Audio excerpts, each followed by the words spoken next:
আজকের ব্লগটায় আমি সকাল ধরে কি কি করলাম চলো তোমাদের সঙ্গে একটু খোলাখুলি ভাবে বলা যাক।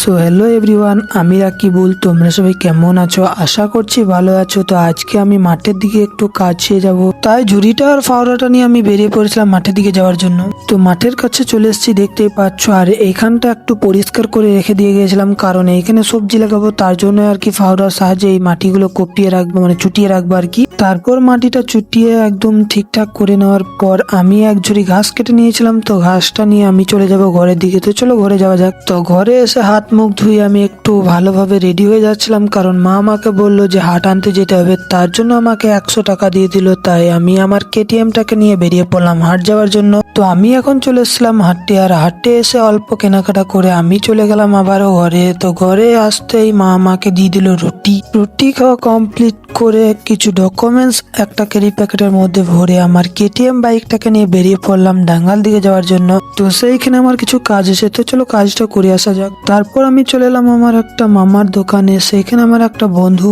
কাজ করে। তো চলো তাকে আমি ঘটনাটা খুলে বলি। তারপর কাজটা কমপ্লিট করে আমি বেরিয়ে পড়লাম তার দোকান থেকে। তো চলো আবারও আমার কেটিএমটাকে নিয়ে চলে যাবো আমি ঘরের দিকে। তো ঘরে আসতে প্রথমে আমি গাটা ধুয়ে চলে এলাম, আর এদিকে মাথাটা হালকা করে ভিজেছিল, তাই গামছার সাহায্যে মাথাটা মুছে নিলাম। তো এদিকে নামাজের সময় পার হয়ে গেছিল, তাই আমি ঘরের মধ্যে নামাজটা কমপ্লিট করে চলে এলাম এদিকে ভাত খাওয়ার জন্য। ভাত খাওয়া কমপ্লিট করে চলে এলাম আমি ঘরে একটু ঘুমোবার জন্য। তো বন্ধুরা, আজকের ব্লগটা এতদূর অবধি। যদি তোমাদেরকে এই ব্লগটা ভালো লেগেছে তাহলে একটা লাইক, সাবস্ক্রাইব বা ফলো করে রেখে দাও, আর একটা সুন্দরভাবে কমেন্ট করে দিও।